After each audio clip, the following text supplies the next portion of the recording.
আমরা একটি সিদ্ধান্ত নিয়েছি, আমাদের একটি জরুরি সিদ্ধান্ত মোতাবেক আমাদের যে 6 তারিখের যে লং মার্চ টু ঢাকা কর্মসূচি ছিল সেটাকে আমরা একদিন এগিয়ে নিয়ে এসেছি।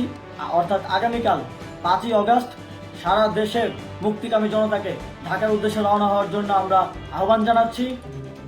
বৈষম্য বিরোধী ছাত্র আন্দোলনের সংগঠকরা নাটকীয়ভাবে লং মার্চ টু ঢাকা কর্মসূচি 6 আগস্ট থেকে একদিন এগিয়ে আনার পর যেন পাল্টে যেতে শুরু করে সময় হিসাব। রাজপথে উত্তাল জনতার ঢেউ, কণ্ঠে একটাই স্লোগান, স্বৈরতন্ত্র নয়, চাই জনগণের শাসন।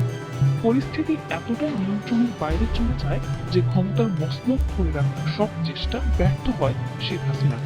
হাজারো মানুষের রক্ত ছড়িয়ে কঠোর দমননীতি চালিয়েও ছাত্র জনতার ক্ষোভ সামলাতে পারেন তিনি। যখন বুঝে ওঠেন আর কোনো পথ নেই, তখন শুরু হয় পালানোর প্রচেষ্টা। বিশ্বজুড়ে সম্ভাব্য আশ্রয়ের খোঁজ। অবশেষে ছোট বোন রেহানাকে সঙ্গে নিয়ে আশ্রয় নেন প্রতিবেশী ভারতে। এই ঘটনায় চিহ্নিত করে এক অবনতারী শাসকের পতন এবং এক নতুন আশা জাগানো বাংলাদেশের সূচনা। তবে আওয়ামী লীগ ও তার দোসররা এখনো ষড়যন্ত্র অব্যাহত রেখেছেন নতুন বাংলাদেশের পথ রোধ করতে। নতুন করে দেশকে অস্থিতিশীল করার খেলায় মেতেছেন তারা। আর এই কর্মকাণ্ডের মূল হোতা দেশ ছেড়ে পালিয়ে যাওয়া আওয়ামী লীগ সভাপতি শেখ হাসিনা। নিয়মিত ফোন কল আর বিভিন্ন কায়দায় তিনি দেশকে অস্থিতিশীল করার ষড়যন্ত্রে লিপ্ত হয়েছেন। গতকাল শুক্রবারও এর প্রমাণ মিলল। একটি ফোন কল ফাঁস হয়েছে, আর তাতে শেখ হাসিনা তার দলের এক সাবেক এমপিকে নির্দেশ দিচ্ছেন দেশকে অস্থিতিশীল করে তুলতে। দেশের একটি জাতীয় দৈনিকে প্রকাশিত হয় এই ফোনকলটির বিস্তারিত। সেখানে তিনি দলীয় কার্যালয় উদ্ধারের জন্য নেতাকর্মীদের সংঘবদ্ধ হয়ে মাঠে নামতে নির্দেশ দিচ্ছেন। তিনি দিল্লিতেই বসে টেলিফোনে যুবলীগের প্রেসিডেন্ট সদস্য এবং ভোলা 3 আসনের সাবেক সংসদ সদস্য বিদেশে পলাতক নূর নবী চৌধুরী শাওনকে এ নির্দেশ দেন। এদিকে এরকম নির্দেশনা নিয়ে খোদ আওয়ামী লীগের নেতাকর্মীরাই বিরক্ত এবং ক্ষুব্ধ। আগস্টের পর থেকে দলের অনেক নেতাকর্মী ওনার উপর চড়াও করত।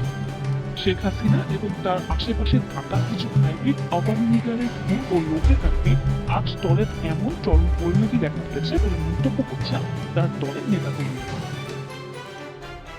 টেলিফোন বার্তায় নূর নবী চৌধুরী শাওনকে উদ্দেশ্য করে শেখ হাসিনাকে বলতে শোনা যায়, এত বড় বড় কথা বলো, অথচ এখন পর্যন্ত আওয়ামী লীগের কেন্দ্রীয় কার্যালয়টি উদ্ধার করতে পারলে না। তিনি বলেন, 50 থেকে 100 জন লোকও যদি সেখানে যাও, তোমাদের কি মেরে কেটে শেষ করে দেবে?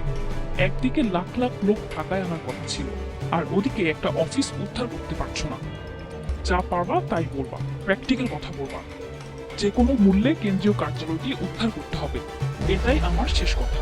তিনি আরো বলেন, এরপর থেকে আর ছোট ছোট কিংবা বিক্ষিপ্ত ভাবে মিছিল করার দরকার নেই। যখনই নামবে বড় আকারে মিছিল নিয়ে নামবে, বেশি লোকজন নিয়ে বড় মিছিল করবে।